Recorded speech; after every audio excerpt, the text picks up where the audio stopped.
Bonjour à tous, bienvenue dans cette nouvelle vidéo. Alors aujourd'hui on va parler de SMMA, on va parler d'entreprise de consulting en marketing numérique et surtout on va parler d'augmentation de revenus. C'est un sujet que j'aime beaucoup, vous le savez, j'aime beaucoup parler de vente et de comment augmenter ses revenus, etc. Et aujourd'hui on va aborder un sujet qui est très peu abordé, qui est l'augmentation de la valeur d'un client.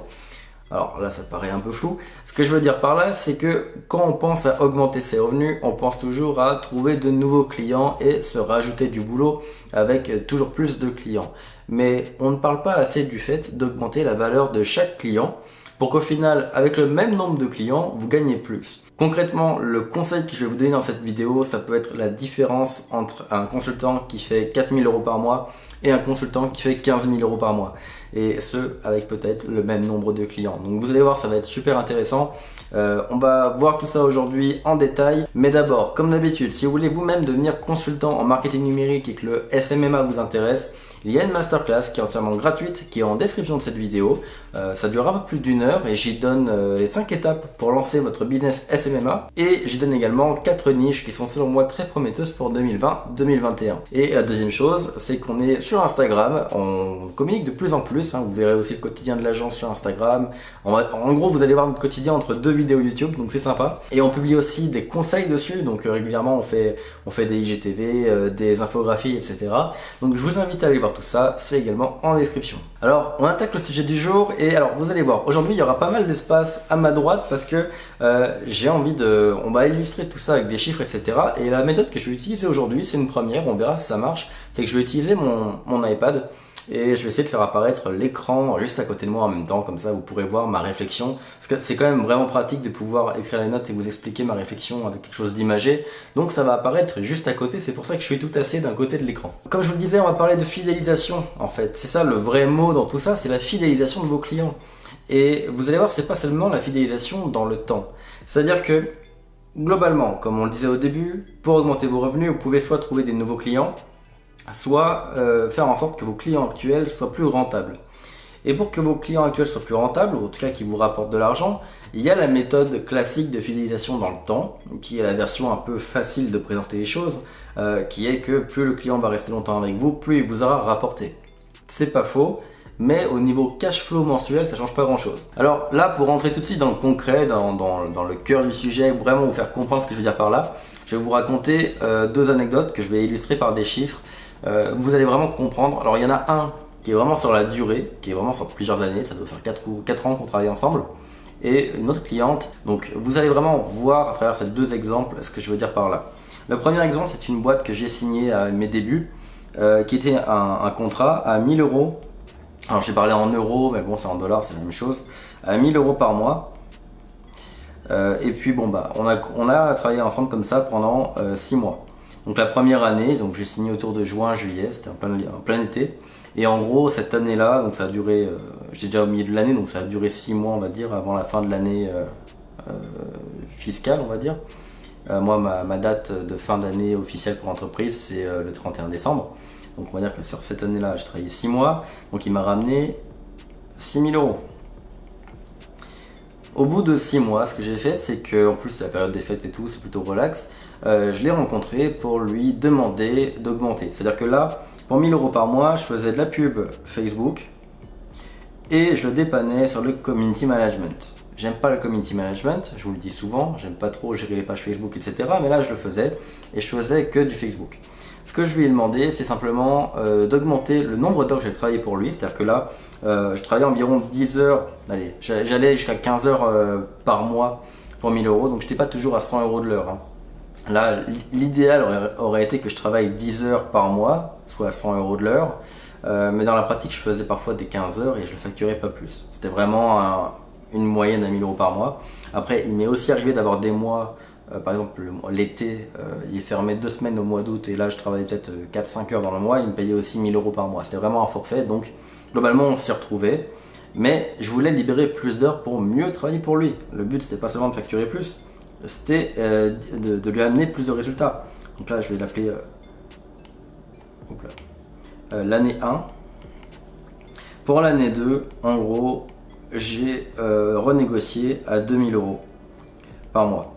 En gros, l'idée c'est que pendant les 6 premiers mois, il était ravi des résultats. J'ai focus la publicité Facebook, j'ai fait à peu près que ça, et du community management parce que ça le dépannait, mais j'ai fait à peu près que de la publicité Facebook et ça lui a rapporté des résultats.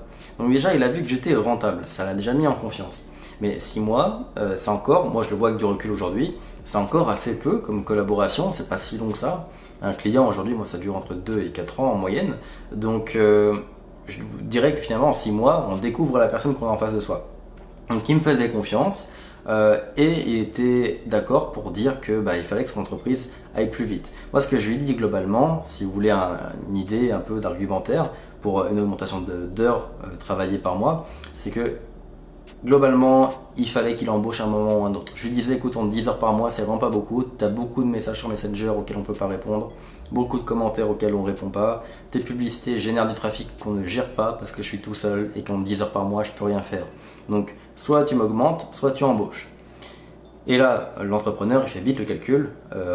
Ajouter 1000 euros par mois, ça va, mais embaucher quelqu'un, c'est du 2-3 000 euros par mois. Donc il a fait le calcul, il s'est dit je préfère que ce soit la même personne qui maîtrise déjà le dossier, qui travaille plus, donc il est passé à 2000 euros par mois. Et là je faisais la pub Facebook, toujours, plus le community management, ça ne changeait pas, et on a rajouté la pub Google. Voilà, en gros c'est un peu ce qu'on a fait, et puis en fait le community management plus dans le sens où j'ai rajouté Instagram en plus de Facebook, et un peu plus de gestion des messages qui étaient sur Messenger, etc. En gros, avant, je répondais pas trop aux commentaires, etc. Parce que je vous dis, c'est pas mon truc. Et là, globalement, j'ai rajouté de la gestion de community management. Donc, j'ai rajouté de la pub Google et du community management. On est passé à 2000 euros par mois. Alors, en soi, oui, je travaillais plus pour ce client, mais je gagnais plus aussi. C'est-à-dire que là, plutôt qu'on s'entend qu'il est moins chronophage et moins compliqué de travailler 20 heures pour un client que 10 heures pour 2 clients, 10 heures pour chaque client. En gros, au lieu de gérer 2 dossiers complètement différents, 10 heures chacun dans le mois, là, en 20 heures, je ne gérais qu'un seul dossier. En soi, on pourrait dire que c'est le même nombre d'heures travaillées, mais en énergie psychologique, en facilité au quotidien, c'est quand même plus facile de bosser 20 heures pour un seul client que 10 heures x 2 pour 2 clients différents, sur 2 dossiers différents, qui sont peut-être dans 2 secteurs d'activité complètement différents. Donc, c'est comme ça que j'ai renégocié d'abord à 2000 euros. Et donc, la deuxième année, ce qui s'est passé, c'est que, bon, il était encore très satisfait. Il y a eu 3 événements à la deuxième année. D'abord, il a voulu refaire son site web. Il allait contacter une boîte de Montréal pour ça. Et moi, je lui ai dit, écoute, j'aimerais poser un devis dans ton appel d'offres pour le site web parce que je suis capable de le faire. Et on se connaît bien, je maîtrise déjà ta stratégie, tu es satisfait des publicités Facebook, etc. Je considère que je serais probablement la meilleure personne pour te faire ton site web dans le sens où je connais ta stratégie de vente, je sais ce qui va convertir après les pubs, c'est moi qui crée les pubs, donc si tu me confies ton site web, ça fait un tunnel de vente complet.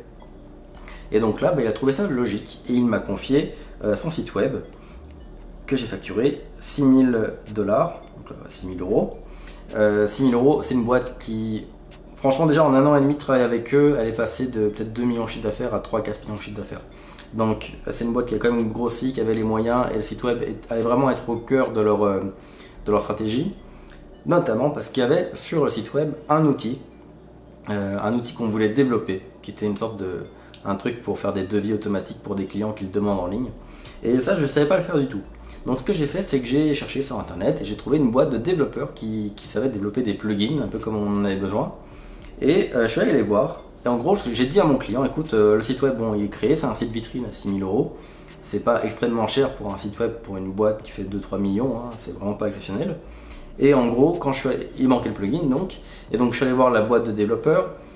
Eux m'ont fait un devis à 1500 euros pour le plugin. Et globalement, vu que c'est moi qui allais gérer tout le dossier, etc., et j'allais être le seul intermédiaire entre les développeurs et l'entreprise, j'ai facturé 2500 euros. Mon client, qui avait connaissance de tout ça, il m'a volontairement payé 1000 euros de plus pour gérer le dossier. Et donc, globalement, sur 2500, il y en a 1500 que j'ai donné au dev, donc on va dire que j'ai gagné 1000 euros. Pour gérer le dossier, on va dire que ça c'est le site web. Et puis, on s'est rendu compte qu'il manquait vraiment de contenu pour le site web et pour les médias sociaux, simplement. Puis la boîte, elle grossissait. Il faut savoir que c'est une boîte qui a de la production, donc en gros, en grossissant, ils ont construit des extensions à leur usine. leur espace de travail, etc. On a changé complètement les bureaux parce qu'il y avait plus de monde, donc il a fallu optimiser l'espace. Donc bref, ça a beaucoup évolué et le propriétaire de l'entreprise voulait le montrer, donc il fallait refaire régulièrement des photos, etc. Et donc ce que j'ai fait, c'est que j'ai trouvé un sous-traitant, c'était quelqu'un, une photographe avec qui j'ai bossé pendant peut-être 2 ans à Montréal, qui était super compétente. Et comme d'habitude, avec tous les sous-traitants, je marge. Donc là, la photographe m'avait demandé quoi? Peut-être, ouais, je crois que c'était 1000 dollars qu'elle m'avait demandé, et j'avais facturé 1500. Donc ça fait globalement 500 € pour les photos. Et c'est comme ça que non seulement mensuellement j'avais doublé mon revenu avec ce client-là, mais avec les options et l'avis de l'entreprise, bah, j'y ai ajouté également 7500 €. Donc là, l'année 2, elle m'a rapporté ici donc 2000 fois 12, du coup 24 000, plus les 7500, fait 31 500. Donc vous voyez là, la deuxième année, qui s'il n'avait pas été renégocié, si j'avais juste gardé mon contrat d'origine à 1000 € par mois, ma deuxième année aurait été à 12 000 €. Soyons clairs, c'est pas le client qui allait me proposer tout ça. Il a trouvé que c'était des bonnes idées, il était totalement d'accord avec ça, il l'a jamais regretté. Mais c'est pas lui qui a été force de proposition, c'est moi qui ai été renégocié avec lui et qui lui ai montré que je lui fournissais un bon service. J'avais comme vous l'avez vu dans mes autres vidéos, et si vous suivez la formation de devenir consultant, vous avez vu que je fais des rapports hebdomadaires, mensuels, etc. sur les résultats de mes pubs. Donc il a des tableaux pour lui montrer que je suis rentable au niveau des chiffres. Donc ce qui fait qu'il avait des éléments pour me faire confiance et comprendre que je lui rapportais plus d'argent que je lui en coûtais. Donc à partir de là, mes propositions lui ont pas semblé bizarres, quoi. C'était de la logique. Il a investi plus, mais il sait qu'il va gagner plus. Et donc, il a accepté mes propositions. Et au final, au lieu de faire 12 000 € la deuxième année, j'ai fait 31 500 €. Et ça, il faut savoir que ça a continué. Donc lui, c'est un client avec qui je travaille depuis environ 4 ans. Donc là, on va pas le faire pendant 4 ans, mais vous avez compris l'idée. En tout cas, l'année 3, pour vous la faire courte, on est monté à 2500. Là, c'est moi qui ai augmenté mon tarif horaire. Donc là, je lui ai dit, écoute, pour certains clients, ça monte davantage. Pour toi, ça va seulement monter de 500 € par mois. Est-ce que ça te convient? Ou est-ce que tu veux réduire le nombre d'heures? Il m'a dit non, on touche à rien. Bah, 2500, de toute façon, je suis content comme ça. Donc, 2500 € par mois. Ce client-là, alors en gros, lui, il a créé en gros, il était au Québec, donc c'est francophone le Québec, et il est passé dans le Canada, qui est anglophone. Et en gros, bah, il avait un brand, une marque qui était très française. C'était vraiment ça, c'était francophone, ça sonnait français. Et donc il a voulu créer on va dire l'équivalent anglophone, un peu comme s'il y avait, vous voyez, Sephora France et Sephora Angleterre, vous voyez. Donc ce qui fait qu'il a refait le nom. Lui, il n'a pas gardé le même nom ni rien. Donc il a fallu refaire tout un site web. C'est pas juste traduire le premier site web, c'est refaire un deuxième site web avec une identité complètement différente. On a été chercher des consultants anglophones pour nous dire un peu quel positionnement avoir avec les Américains et le côté anglophone du Canada, qui est très différent du côté Québec. Donc bref, tout un nouveau positionnement, et il m'a reconfié le site web. Celui-là, je l'avais fait à 5000 €. Parce que globalement, on avait quand même du contenu de départ, il y a moins de boulot. On a refait un shooting photo. Sur celui-ci, j'ai margé 1000 €. Et puis c'est tout. Je crois que c'est tout ce qu'on avait fait pour cette année-là. Mais globalement, là, du coup, on arrivait. Alors, ça commence à se compliquer. Ça fait 30 000 et 6, donc 36 000. Et vous voyez là déjà, donc chaque année ça augmentait un petit peu, mais j'avais toujours qu'un seul client qui correspondait à tout ça. Et vous voyez, rien que déjà là, au bout de 2 ans et demi, du coup, parce qu'on a la première année globalement n'a duré que 6 mois, on est déjà, on va dire, à 37 500 plus 36 000. Bon, voilà, on va pas pousser le calcul, mais on est proche des 80 000 en 2 ans et demi avec un client qui, normalement, n'aurait dû me rapporter que 12 000 par an. Ce qui veut dire qu'en théorie, ce client sur 2 ans et demi aurait dû me rapporter 12 000 par an, x 2, 24 000, et puis bon, ça fait 30 000. Il aurait dû me rapporter 30 000 sur 2 ans et demi, et il m'en a rapporté quasiment 80 000. Parce que je lui ai bien livré ce qu'il souhaitait, je lui ai prouvé par des tableaux, etc., que c'était rentable, et surtout, j'ai osé lui proposer des upsells. Il faut bien comprendre que tout ça, c'est de l'upselling, c'est de la fidélisation par du bon service, mais c'est sinon de l'upselling. Vous déterminez au quotidien les besoins de votre client, et plutôt qu'il aille trouver les solutions chez d'autres prestataires, vous vous présentez à lui. Après, vous ne devez pas tout prendre, hein. On est clair là-dessus. Là, vous voyez, ça reste toujours autour de mon expertise. Et puis quand ça ne l'est pas, je sous-traite. Mais quand ça sortait vraiment trop de mon domaine, par exemple l'image de marque, à un moment il a refait son image de marque, notamment quand il a attaqué le marché anglophone. Bon bah là j'y connais rien. Faire les trucs, les évaluations psychologiques, etc. de comment faire pour toucher tel segment de population aux États-Unis, dans tel état, etc. C'est pas du tout mon métier. Les études de marché comme ça poussées au niveau démographique, c'est pas mon métier. Donc il a été voir quelqu'un d'autre. Et puis bon, bah il n'y a pas de problème avec ça, parce que je l'aurais pas fait de toute façon. Mais faire des photos, faire de la vidéo, faire des sites web, faire des pubs, bah c'est carrément mon domaine, et donc soit je le fais, soit je le sous-traite. Mais plutôt qu'il aille le faire avec un autre, autant qu'il passe par moi. Et pareil pour un photographe, s'il a besoin de photos, en passant par moi, si c'est moi qui gère tout, etc., je suis l'intermédiaire, je me permets de marger, et donc ça fait un revenu supplémentaire. Là où c'est travailler avec un photographe par lui-même, alors déjà aucune garantie sur le photographe, parce que c'est pas vous qui l'avez choisi, donc vous savez pas si le photographe fera vraiment les photos dont vous avez besoin pour vos campagnes de pub ou votre site web, mais en plus de ça, il n'y a pas de marge possible, vu que c'est pas vous qui l'embauchez. Donc, et puis aussi, vous êtes moins l'intermédiaire, c'est le patron qui l'embauche, c'est pas vous le consultant, donc le photographe c'est pas pour vous qu'il bosse directement finalement. Alors que quand vous sous-traitez un photographe, c'est pour vous qu'il bosse, donc c'est vous qu'il vient voir, c'est à vous qu'il pose des questions et c'est beaucoup plus pratique pour la gestion au quotidien.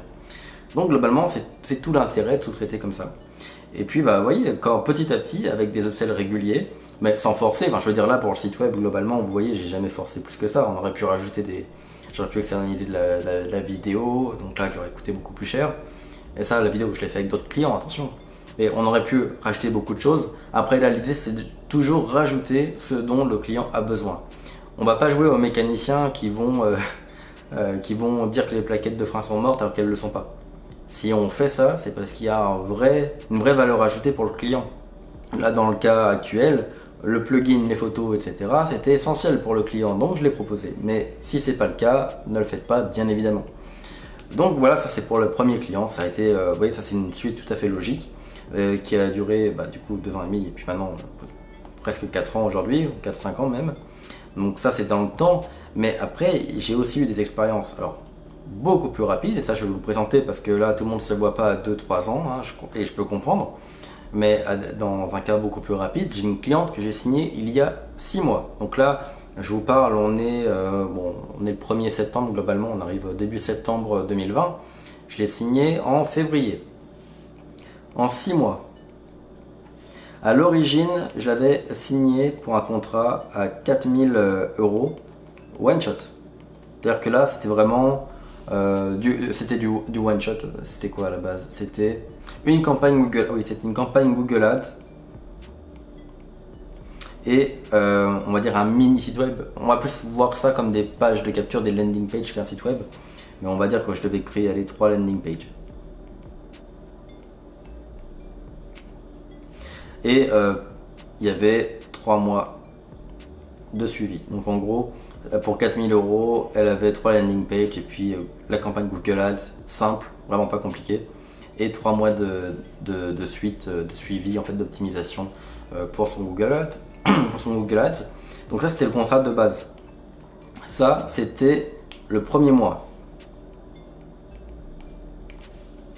Le deuxième mois, elle a déjà vu les résultats sur Google Ads, mais c'était pas encore flagrant. Mais c'est quelqu'un c'est une entrepreneur qui a envie d'aller vite, etc. Elle était contente d'enfin trouver quelqu'un qui comprenait le web et qui l'accompagnait. Donc elle m'a dit, rajoute-moi une campagne Google Ads pour un autre service. À chaque fois là, c'est elle qui est venue vers moi au début. Et donc là, on l'a fait à 2000. Et les résultats ont commencé à tomber. Ça fait déjà 3, 4, 5 semaines que la première campagne tournait.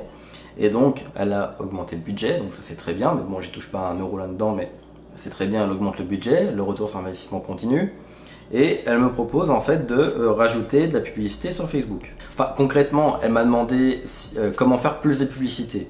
Alors moi, j'ai répondu qu'augmenter le budget Google, et là c'est vrai, dans ce cas-là, ça servait à rien, on était déjà à un ratio assez élevé, le budget journalier était quand même assez élevé, donc ça servait pas à grand-chose de l'augmenter. Je pense pas qu'on aurait eu plus de clics, parce qu'au bout d'un moment, il y a une limite dans le marché.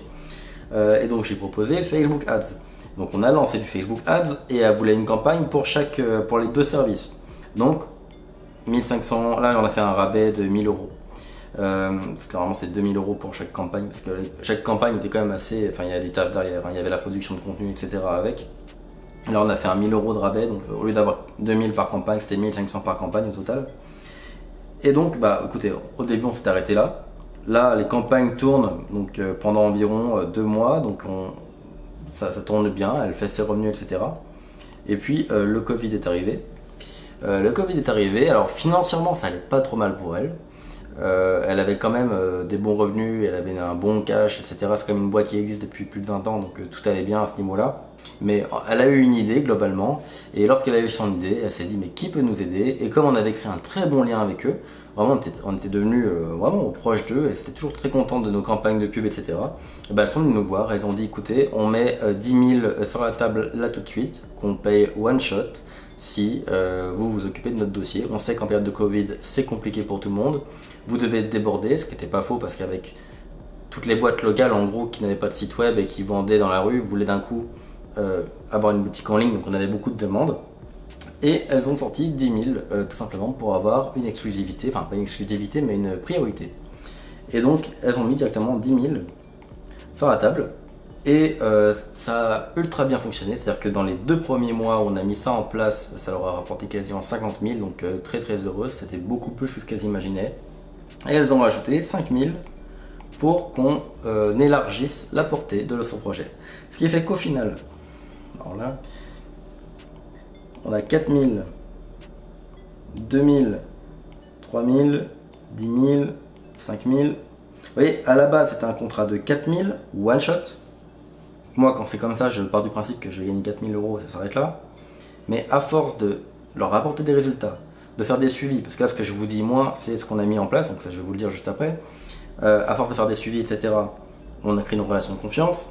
Ça a débouché sur 2 000, 3 000, 10 000, 5 000, etc. Et donc, les 4 000 sont devenus au final 15, 20, 24 000 en 6 mois. Donc 24 000 euros en 6 mois, vous imaginez bien que ça fait un très bon revenu. Bon, puis notamment le dernier mois où il y a eu quasiment, sur à peu près 45 jours, il y a eu 15 000. Donc forcément, ça fait beaucoup de bien au cash flow. C'est très intéressant. Et surtout en période de Covid, c'était pas gagné. Donc vous voyez, ça c'est quelque chose qui peut arriver rapidement. On n'est pas obligé d'avoir que des augmentations, des fidélisations qui se passent sur le très long terme. Ça peut aussi arriver rapidement, comme là c'est arrivé en 6 mois. Alors ici, 2 choses à remarquer qui sont essentielles par rapport à ces exemples-là.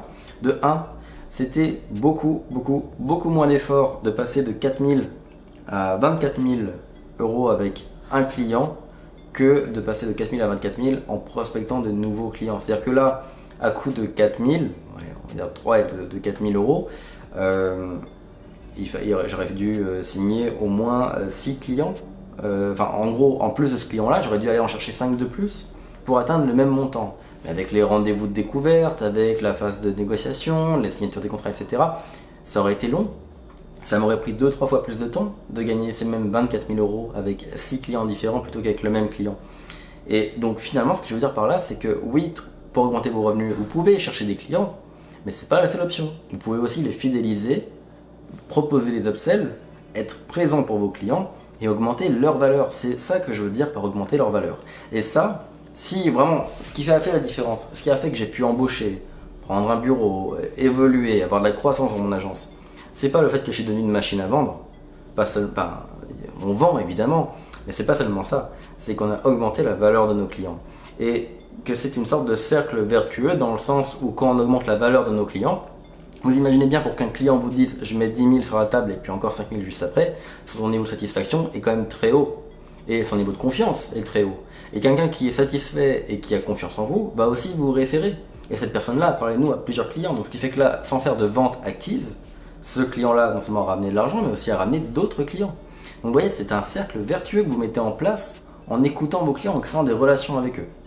Et donc on arrive au deuxième point important, c'est comment faire. Écoutez, c'est pas compliqué, vous devez créer une relation de confiance, une relation humaine avec votre client. Alors ça paraît vague quand je dis comme ça, et je le dis tout le temps, mais ça veut dire que au lieu d'avoir globalement vous savez, la cravate, la mallette dans la main, enfin vous voyez le cliché du commercial, où au lieu vraiment de garder une distance 100% professionnelle, osez poser des questions personnelles à la personne, osez prendre de leurs nouvelles régulièrement, faites le premier pas lorsqu'il s'agit, plutôt que, par exemple, je vois souvent des consultants appréhender le moment où ils vont demander des résultats. C'est-à-dire, est-ce que mes pubs ont marché ou pas? Est-ce que vous avez des clients qui vous ont appelé avec mes pubs ou ça n'a pas marché?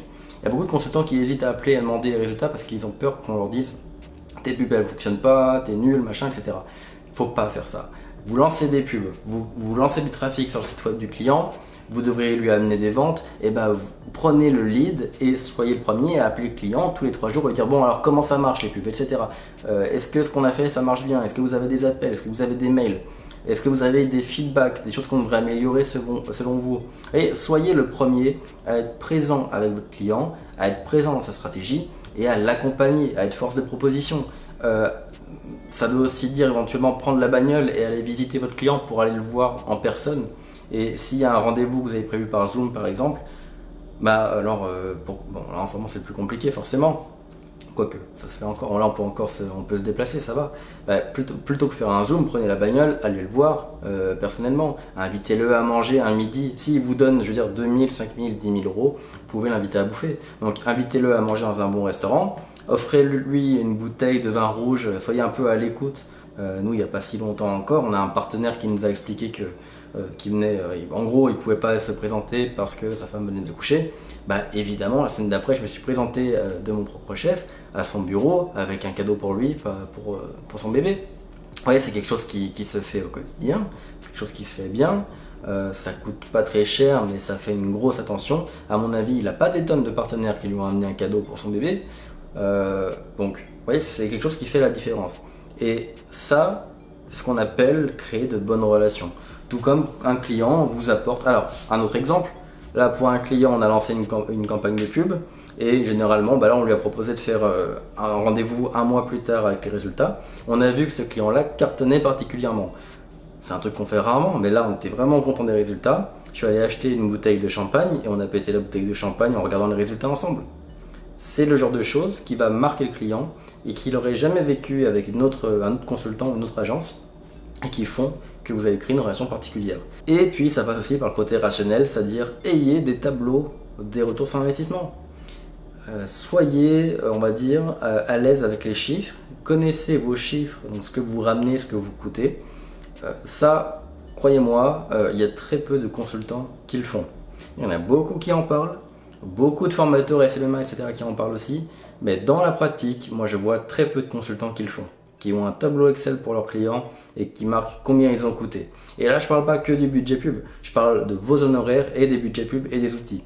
Moi, un client classique, il va avoir quoi? Mailchimp, Leadpage, publicité Facebook par exemple, et moi, bah, je vais lui mettre combien j'ai coûté, combien coûtait Leadpage, Mailchimp, etc. Même si moi je représente 2000 et puis Leadpage représente 50, je la mets quand même. Et à la fin, le client il voit que je lui ai caché aucun frais, donc j'ai pas essayé de lui cacher des trucs, des dépenses, etc. Je lui ai mis les choses comme elles étaient vraiment, et en dessous je lui ai mis les revenus. Et si les revenus sont bons, bah voilà, j'ai rien caché dans les dépenses, c'est-à-dire que j'ai pas grossi non plus les revenus, enfin je veux dire, les choses sont comme elles sont. Et si il y a un mois où la publicité est un peu basse, je le cache pas non plus. Ça montre que j'assume ma campagne de pub, j'assume les chiffres et j'ai confiance en mes chiffres et je sais que je vais arriver à lui amener des résultats. Il y a des entreprises pour lesquelles des pubs vont marcher mieux un mois qu'un autre. C'est pas une raison pour laquelle le client va pas vous lâcher parce que pendant un mois la campagne n'est pas au top. Souvent l'été ça baisse un petit peu sur le web, donc les résultats sont un peu moins fous que d'habitude. Donc là ce que vous faites c'est qu'éventuellement vous allez dire à votre client écoute, si de vous-même vous allez voir le client, vous lui dites écoute le web c'est un peu mort en août, moi mes honoraires je vais passer de 2000 à 1000 pour ces mois-ci, on prend un 2000 en septembre comme d'habitude, et pour le mois d'août je vais te demander que 1000 parce que franchement je vais pas avoir autant de gestion que d'habitude.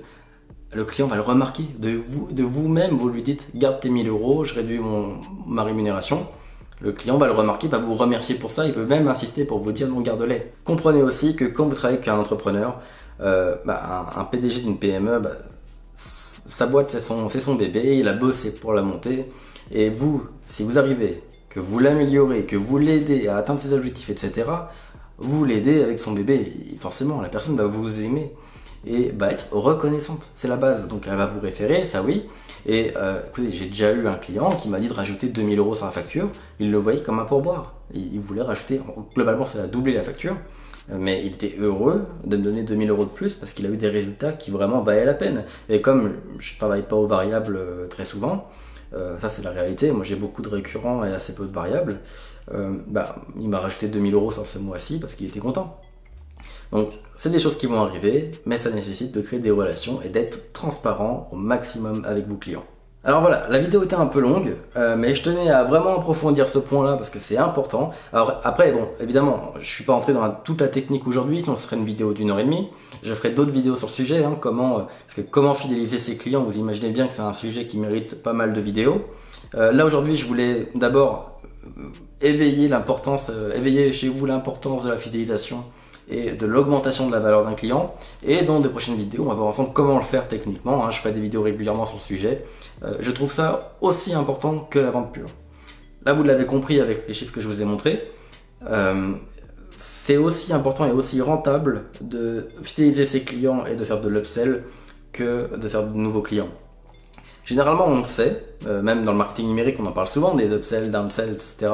Mais on le pratique très peu généralement dans le consulting ou dans la vente de services.